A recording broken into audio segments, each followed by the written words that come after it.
Destin inattendu. Des personnes ordinaires au destin extraordinaire. Bonjour, je suis aujourd'hui avec Mireille et Damien. Bonjour à tous les deux. Bonjour Anne. Mireille a une énergie folle pour accompagner Damien qui est atteint de la trisomie 21. Damien a aujourd'hui 18 ans, et a une volonté incroyable de gagner en autonomie et vivre comme tout le monde. Il est passionné de beaucoup de choses, et en particulier la radio, puisqu'il fait des émissions à Radio Laser. Ça tombe bien, nous pourrons comme ça lui laisser la parole, souvent pendant cette interview. Voilà Mireille, je vais commencer par te demander de nous raconter un peu les débuts de la vie de Damien. Comment tu as appris ce problème de Damien et comment tu as fait avec cet autre enfant que tu as qui a 2 ans de plus, je crois. Alors, donc Damien est né un 26 décembre, lendemain de Noël. Oui. Aujourd'hui, on considère cela comme un cadeau. Comme un cadeau. Damien va bientôt avoir 18 ans, donc c'est là que, vous voyez, il a bien cheminé. Et donc, la naissance de Damien, la trisomie 21 n'était pas prévue, donc on l'a appris à sa naissance. Voilà, pendant le suivi de la grossesse, ça n'avait pas été détecté comme majeure partie des familles en France. Voilà, donc les débuts avec Damien étaient très compliqués, l'acceptation du handicap, et en fin de compte, je suis parvenue à accepter mon fils grâce à l'association Trisomie 21 Ille-et-Vilaine, que je salue en passant, qui fait un travail extraordinaire, et notamment dans l'accompagnement des jeunes parents d'un enfant porteur de Trisomie 21. Et tu travaillais à cette époque-là déjà, Mireille ? Oui, alors je travaillais. Donc Damien est né en décembre 2007. J'avais mon premier enfant, Johan, qui est né en juin 2005. Donc il y avait 2 ans et demi. Donc je travaillais à l'époque. Je travaillais à 100%. Et puis avec la naissance de Damien, je pensais retourner travailler. Et puis en fin de compte, je ne suis pas retournée travailler. Mais Damien a pu être accueilli en crèche. Nous étions sur Rennes, en crèche de la ville de Rennes, où ils accueillent des jeunes enfants aussi en situation de handicap. Donc, je veux dire que Damien a été très bien accompagné en crèche de la ville de Rennes. Et puis après, en 2009, il a eu un petit frère, donc ça fait 3 garçons. De ce fait, avec le congé parental du 3e enfant, j'ai pu rester à la maison jusqu'en 2014. D'accord. Date à laquelle, Damien, tu es passé après à l'école primaire. Tu as été à l'école primaire à Rennes, je crois. Elle s'appelait comment déjà l'école où tu étais ? C'était quelle école que tu étais à côté de la maison ? L'école Léon Cromont ? Gris ? Non. Et pendant cette école primaire, je crois qu'il y avait une pédagogie particulière, la pédagogie Freinet.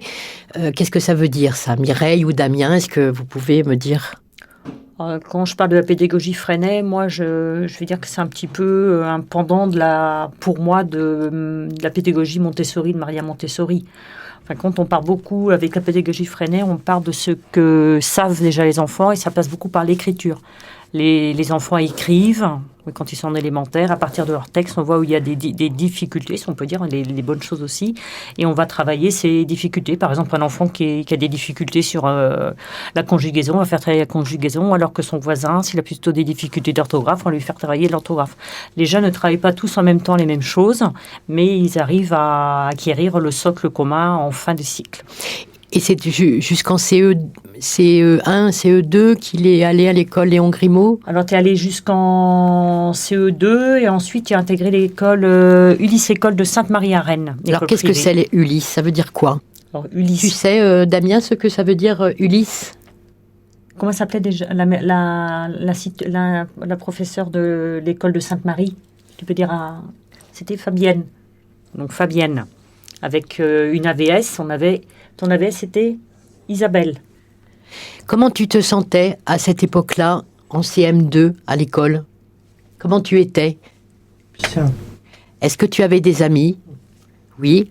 Tu te rappelles de leurs prénoms ? Tu as des prénoms en tête de ces copains ?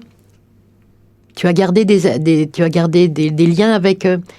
tu les as gardés, ces copains-là ? Ceux qui partaient avec toi dans en la CM2 voiture ? Oui, qui étaient à Sainte-Marie. Il y a...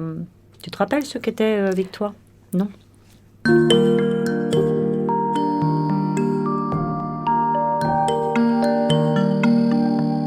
Et ensuite, le CM2, c'est le passage au collège. Alors, qu'est-ce qui se passe, du coup, pour Damien ?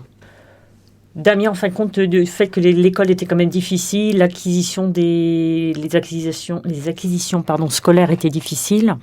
Donc, de ce fait, Damien avait une orientation pour aller en IME. Mais les places en IME sont, comme on dit, très, très limitées, pas assez de places, beaucoup plus de demandes que d'offres. Et de ce fait, Damien n'avait pas eu de place à temps complet à l'IME quand il avait l'âge d'aller au collège. Dans tout ça, il a fait un mi-temps 6e et un mi-temps IME. Il allait le lundi et le mardi au collège de Clonay avec son AVS en Ulysse Collège.